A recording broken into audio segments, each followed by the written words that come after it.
Hey guys, Andrew here again. So I finally got my bees open.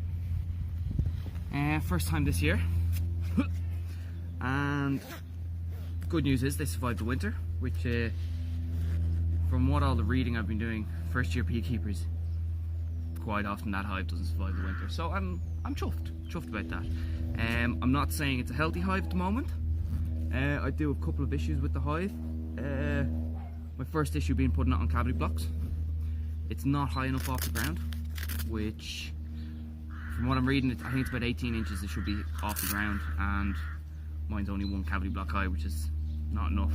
So I did get some damp. That was a bit of a nuisance getting the damp, because it means I will have to move my hive. Because as you can see behind me, I thought this would be a perfect place, lovely and sheltered and everything, which it is. Even during Storm Ophelia and all that, no issues with the hive, didn't even budge a millimetre. But saying that, it being like this, it's quite damp, and that's not very good. So I did get some dampness in my hive. But as I said, I opened them up the first time this year, and they were alive. So that's a bonus for me. So I did notice as well, two of my frames got mouldy to the point that I'm going to have to take them out. I haven't just done it yet, but I will be taking them out now in the next week or so. So I'll be replacing them with fresh wax, which means they'll have to build out that wax again and stuff. So that's going to take a bit of effort for them. So I decided I'm going to give them a couple of feeds, just to kind of build them back up a bit, give them a bit of a boost. And it also means they don't have to be traipsing out to try and find food if it's cold around like that, you know what I mean? And God forbid they did run out of food. So I had a great moment earlier. I decided, yeah, look, I'm gonna go out and give them that feed. And I came out earlier and I didn't even bother putting on my suit. I just put the hood on, and it was fine, it was grand. Went out, got the feeder, the empty feeder that was in it, because I'd put it on a feed before, and then I made up the syrup, the 1-to-1 sugar water, and I thought it was going to be all grand and dandy. So I came back out with the feeder, which was filled with fresh syrup, and the bees very quickly informed me that they did not want me there. And by that I mean I was standing there with a hood on, just a t-shirt, and had a couple of thousand bees come out at me, which was not fun in the slightest.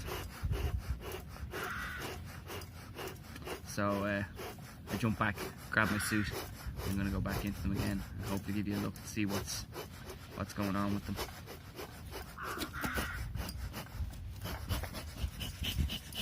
So guys, I'll pop back to you in a second, and I'll give you a look. Hello again guys. I'm just going to get my smoker ready. I use my straw for my smoker, but I use literally anything, and I mean anything. Dried this stuff, once it's dried, oh sorry, leaf litter, once it's dried out, perfect, absolutely perfect for a smoker. But yeah, I'm going to show you what happened when I brought the feeder out. So I brought the feeder out, maybe 2 bees outside, nothing major, just they were just guarding the front door and such like that. And then I put the feeder in, and this happened. And that has died down a major amount. There was maybe 1,000 there at one point. It was just a ball over the feeder. And yeah, safe to say I nearly got stung quite a few times, but I didn't. They didn't sting me, so I'm happy with that. But give me 2 seconds guys, I'm just gonna do this now, and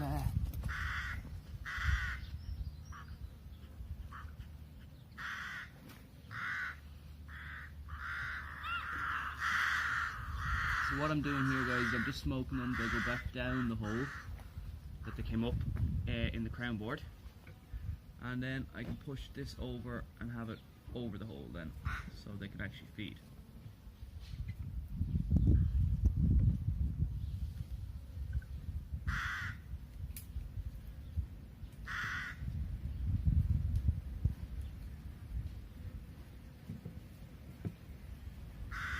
Now,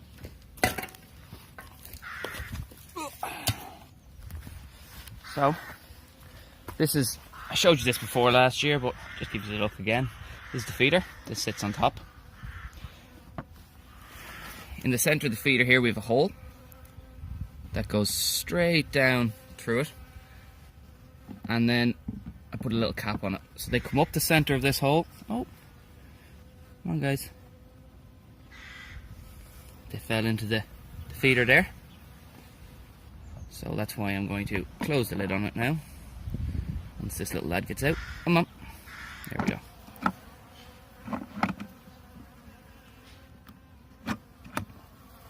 So they come up the center of the hole, back down the sides of the center of the feeder, and then they'll eat the honey, and then they'll come back up, back down the hole, so they never actually leave the hive.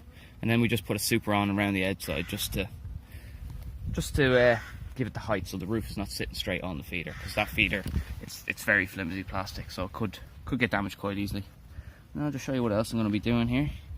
Down here, very much so easier to do this with one hand, is the shelf underneath. And there you go.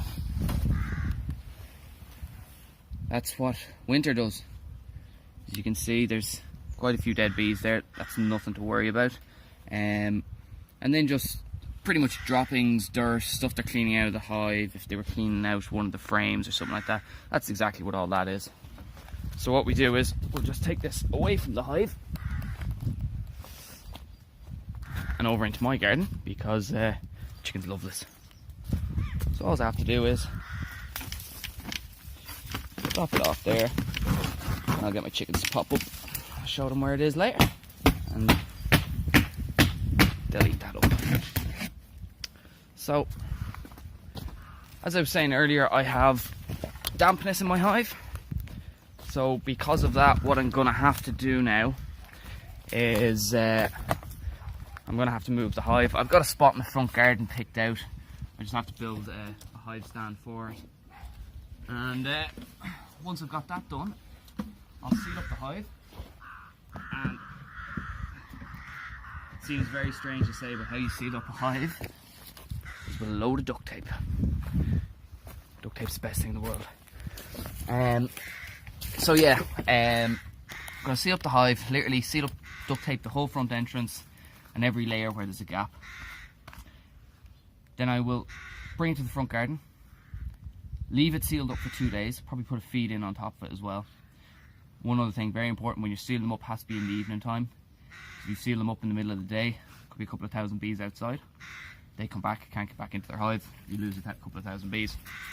But yeah, so seal them up, leave them for 1 or 2 days, because if not, they'll actually leave the hive and they'll come back literally to those cavity blocks, and they'll just have a ball of bees on top of the cavity blocks. And you really don't want that. But yeah, so seal them up for a few days, then put a feed on them, then literally open them up again where their new spot is. Job's a good one. And they'll be fine. Well, they should be fine. Please God, they'll be fine. But the new spot I'll show you, it's a little bit more exposed, so they'll be affected by wind a bit more and stuff. But literally the sun hits it at 9 o'clock in the morning, which is what you want. You want as soon as the sun rising, you want it hitting your hive. Then they'll heat up quick enough, and they'll get out, and it pretty much gives them more time every day to collect the pollen, nectar, and everything. So it's a little, I suppose, bee hack, I was told. I'm going to try it out. So yeah, guys, this just goes back in now. It's not the cleanest, but I'm going to be giving the hive a whole clean later on in the year. So this goes back in, slides back under, and then that'll collect more. So, guys, that's pretty much it. Just thought I'd give you a little update on the hive and how it's getting on and all that. You'll notice I have ratchet straps down there. That's from Ophelia in the snow. It came and I says, do you know what? It'd be a smart idea just putting it on. But yeah, look guys, that's about the height of it. I will chat to you later. Good luck guys.